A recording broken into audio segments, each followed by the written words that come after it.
There are two kinds of ramblers. Use these three frameworks to fix it. You've been told to stop rambling, to tighten it up, to get to the point. I get it, but to be honest, that's not very actionable advice. It's incomplete coaching at best. It points to the problem, but not the solution. In fact, there are two types of ramblers and they don't have the same problem. I'm Michael Bruner. I help technical professionals get their ideas to land and shape decisions. By the end of this video, you'll know which type of rambler you are and the architecture that fixes both. Let me show you what this looks like. I've seen rambling derail conversations or confuse them hundreds of times. It tends to play out in two different ways with two different archetypes. First, the derailed rambler. They prepare and build a detailed communication. They walked in the room knowing exactly what they wanted to say. Then somewhere along the way, without realizing it, they wander off the path. You'll often hear it in Q&A that's less scripted. Someone asks a clean question. The answer starts on track, but the speaker's brain sees a side road and they take it. Question: what do consumers think of our new offering? The rambling answer: well, actually we did some lab evaluation, and then after that, we have a test in the field right now. We're getting some early results back, but we don't know exactly what they say yet. We've learned a lot, but we're planning a larger scale use test and thinking about using a cutting edge method. The question was about the consumer. The answer ended up being a methodology tour. The original target is gone, so is the audience. For the detailed rambler, the brain makes connections. Then spreading activation lights up adjacent areas of the brain faster than the prefrontal cortex, the executive function, can suppress them. So the brain serves it up. Without a communication framework, the train is free to switch tracks and the adjacent thoughts get airtime. The second archetype is the directionless rambler. They're passionate and they know the topic. They want to talk about it and are eager to jump in and tell you what they know. They start turning the kaleidoscope and looking at the idea from all kinds of angles that they find to be fascinating. The problem is you as a listener might not be all that interested in all of these sideshows. And secondly, they're not quite sure where this is going. So they don't quite know when or how this is going to end. You hear it in real time. After they begin, they circle back and then they add in more context. They're hoping as they keep talking, the through line will reveal itself and make sense to you. For a directionless rambler, the brain is actually doing what it's designed to do.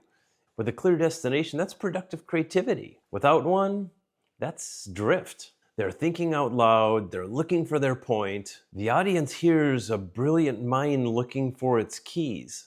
Not a great spectator sport. Different cause, but same outcome. The room loses faith in your thinking, even though your thinking is sound. Rambling is a thought structure problem that shows up in your spoken words. Most professionals try to fix it by talking less. They try to count words or limit words or to be more concise. It rarely works because the wandering happens downstream. Your brain is producing more signal than the audience has containers for. There's nowhere to put it. Until you apply focus as a filter, each additional word makes things worse. Harder to follow, more difficult to track, too much work to understand. And the cost is steep. Credibility. You sound less sure than your work warrants. Velocity. The decision pushes to the next meeting. Influence. Somebody with worse analysis but a clearer delivery gets the win. Energy. You walk out drained but can't point to what went wrong. This is a pattern that quietly limits technical careers. Not bad ideas, not weak analysis, a wandering delivery on top of strong work, repeated week after week, until leadership communicates that you're just not executive ready. Clarity is a process, not talent. It's a skill that you can learn. The fix is a better signal to noise ratio, intentional focus, architecture. Choose to lead with a structure that organizes your thinking for the audience instead of just starting with a topic for your brain. Now let's cover 1 and 2 and 3 point frameworks. Let me show you how and why each one works. One clear idea. What it is, the discipline of reducing your message to one clear takeaway. If someone only remembers one sentence or one idea, this is it. Example, if you take only one thing away from this, it's simplify your message to win attention. Why it works. People don't remember rambling lists. They remember clarity. One idea cuts through the noise and signals confidence. It gives your audience something to hold on to.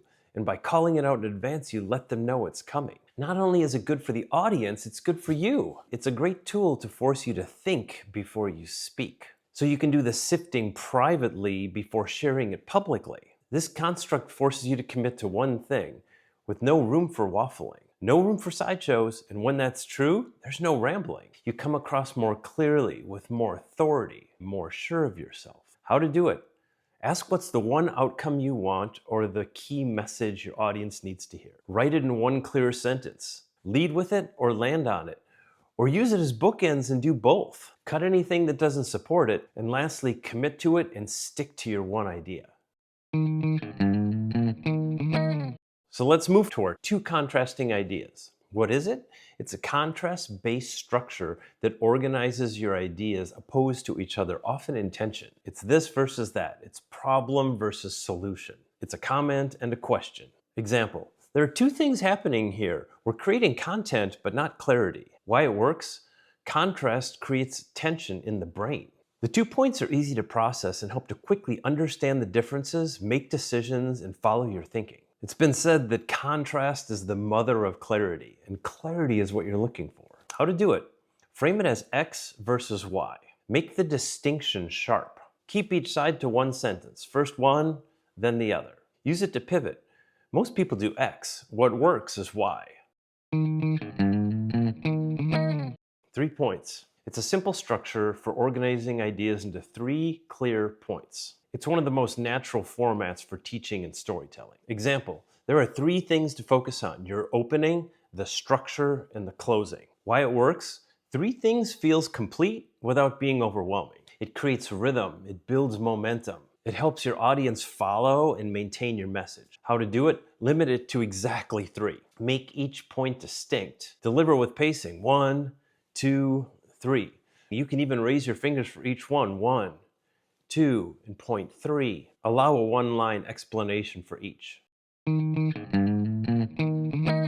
A hard truth about rambling is the perception is reality. If the audience perceives you're rambling, they're going to think you don't have clear thinking. If they perceive unclear thinking, the message won't get through. A rambling, messy mind obscures the underlying brilliance. For an audience, intelligence is correlated with clarity. Brilliance isn't just about the idea, it's making it approachable, easy to understand for the audience. Building a bridge so that it can land in the audience's world. When you commit to and lead with structure, the rambling stops on its own. Skip the structure and no amount of pausing or breath work or word counting can fix it. What you need is the organizing principle. A simple way to do this is to use your fingers as a physical representation of each of your key points. It helps cue the audience to where you are and follow along. You've heard the phrase, look before you leap. The analogy here is to think before you speak. When you commit to a framework, there's power in that. When you say you're going to share 2 points, you will be compelled to follow along and share the 2 points. That serves both you and the audience. Try the 1, 2, or 3 point frameworks in your next meeting. If there's a colleague that keeps getting your rambling feedback, share this with them. It might help them to articulate their brilliance more clearly. Most of them are not over-talking, they're just under-anchored and have never been told the difference. I write every week about how technical professionals turn ideas into influence without becoming someone they're not. If that's the work you're doing, subscribe to Unlocked. The room is not asking you to talk less. The room is asking you to give it somewhere to stand.